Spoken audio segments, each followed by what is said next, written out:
a video as something that I just want to have a play around with. Surprise, surprise, because I've pretty much everything that I do is just playing around with something and see if something will work.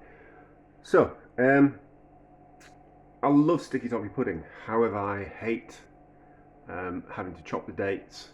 I just kind of think it's a bit of a faff. I mean, you can buy chopped dates, but they're never really small enough. And I was kind of thinking along those lines. And I was kind of thinking they're quite expensive as well. And I was kind of thinking, well, I wonder if we could do it with another dried fruit and to kind of cut down on the cost and make it a little bit easier. So we're going to use some sultanas. Are they sultanas? Let's just get back. I'm sure they are. Yes, so sultanas. I don't know what the difference between sultanas, currants and raisins are. Probably down to the colour of the grapes. Anyway, these sultanas.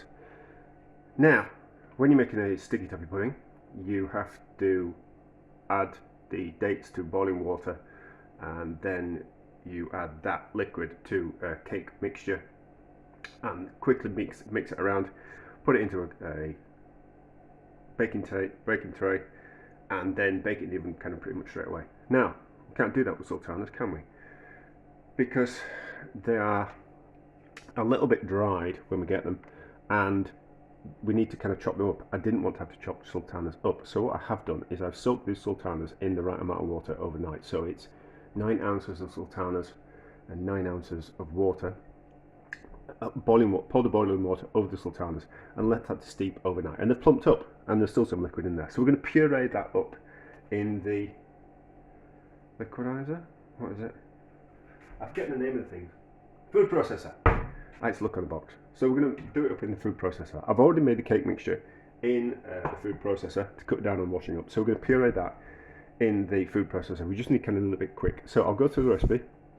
So in here we've made a cake mixture of this is a weird recipe. I don't know where I've got it from, and it's in ounces and pounds and ounces. And I don't know why it's 4.5 ounces of butter and 7.5 ounces of of caster sugar. I don't know why, but it is. So in here we've got 4.5 ounces of butter, which we've blended up with 7.5 ounces of caster sugar, then dropped in 3 eggs, and then 9 ounces of self-raising flour. So we have then got the 9 ounces of sultanas, 9 ounces of boiling water. So I've just put that back through the microwave so it's hot, because I think the recipe needs to be hot as it kind of works. And we need to drop into there 3 teaspoons of instant coffee, and then at the last minute we're going to stir in some sodium bicarbonate or bicarbonate of soda. So, it says vanilla in my recipe. You probably can't read that, but it says vanilla. I'm not going to put some vanilla in because we're doing things on the cheap as always. So, puree these up, get it nice and smooth, and then we'll put it into there with the teaspoon of bicarbonate soda. Now, I think to myself, sticky toffee pudding, it's a different type of thing. It's not like a normal sponge. There's a lot more liquid that kind of goes into it, but obviously there's a lot more flour to kind of compensate for that. So if it works with the sultanas, then it kind of opens up the other more possibilities of what we could use as the dried fruit element into the cake, if we can do it this way. So we could do like figs. So like some dried figs, we could steep them in the liquid and then puree them up in the same way as this, if it works. But we could use that as a base and then make it out of lots of other interesting things, and we get kind of lots of variations on the same thing, but a lot more interesting kind of cakes. So we'll puree that up and we'll be back. Right, so I've pureed it up, and as we can see, it's kind of gone lumpy, so it kind of looks like the date mixture before you add it to the cake. I put in the bicarbonate soda into there, so that into there quickly. It smells lovely because of the coffee. So that quickly into there. And then we need to be quick because the heat will start to activate the bicarbonate soda and the baking powder that's in the self-raising flour. That looks alright, isn't it? So mix it together. that. That'll do the job. And then my recipe says 16 portions, and I reckon that's about a 16 portion size tin.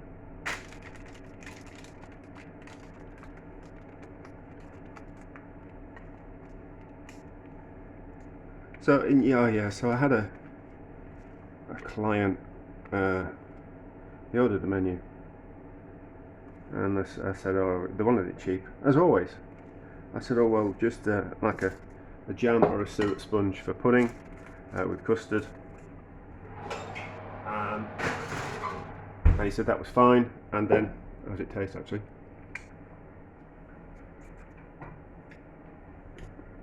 Nice, is that?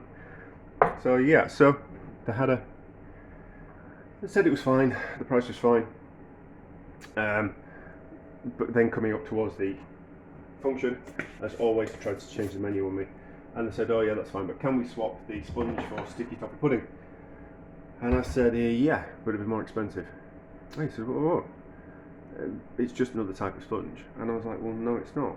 It's not just another type of sponge. There's more work that goes into a sticky toffee pudding. A simple sponge is sponge, jam or syrup and custard. Sticky toffee pudding is a different type of sponge, which you need to chop the dates up in. The dates are more expensive because it's like an added thing. It's not just a basic sponge recipe.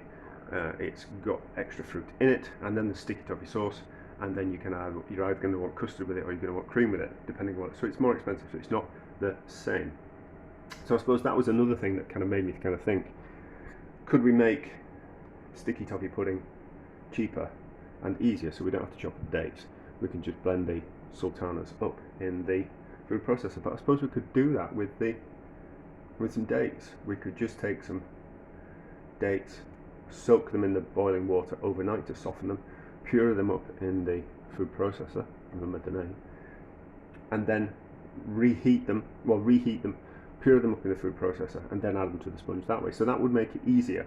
But we're also then limited on what size cakes we can make because of the size of the food processor. That's not going to be, it was fine with 16 portions, but is it going to be okay with making 24 portions? Probably not, which make it a little bit more complicated. And then it means having to do things in batches, which instead of just doing one thing in one go, so my kitchen aid food what is it? It's a Kenwood Major, is fine with making 50 portions of sponge, but I wouldn't be able to do it like that. I'd have to do it like 3 separate times to make 47 portions, so that adds to the time as well. So those are things you kind of got to think about when you're catering. But anyway, so bakes in the oven. How long did it say for? My old recipe says 30 to 40 minutes, and then we'll uncut, and then we're going to see what happens. So how's this taste?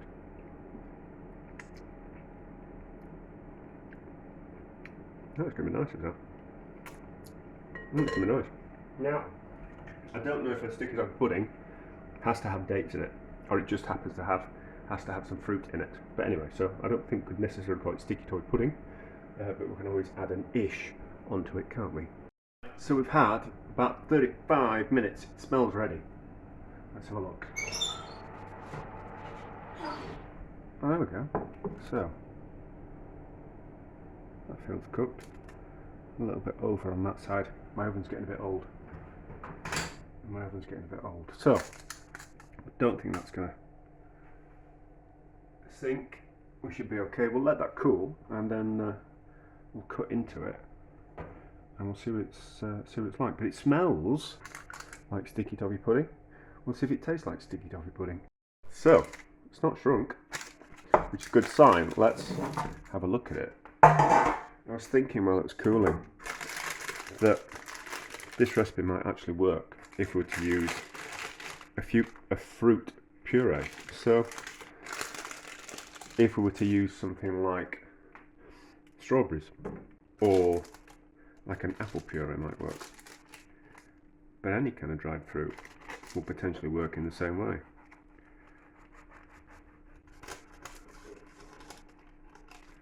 There we go, that's worked.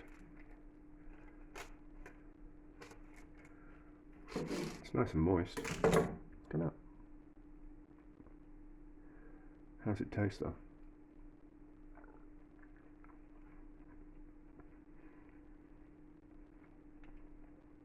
It's not as rich. It's not as rich as if you'd used dates. So dates tend to be really sticky and really sugary, which the sultanas aren't as sticky and as sweet as. So it's not as rich, but it works. And if it works with sultanas, it works with dates, it's going to work with figs, it's going to work with raisins, it's going to work with currants. What else have we got that we're kind of thinking of? Probably work with apricots as well. So any kind of dried fruit, I think that'll work with. And then I kind of suppose, if you're thinking about banana bread, if you wanted to use fresh fruit, bananas are kind of quite dense, where something like a strawberry isn't. So you'd probably have to cook strawberries if you like. You could use an apple puree if you were to kind of make an apple sauce from the apples, some like stewed apples. Cook them down to remove excess amounts of liquid. Maybe put them in a cloth to drain overnight to kind of get rid of any excess liquid. And then to get the same kind of, when I pureed the sultanas, to get that kind of look of puree, that kind of density, that's what you kind of have to get to, because if it was too wet it would just sink, and if it was too dry it might make like a dry cake. So you'd kind of have to mess around with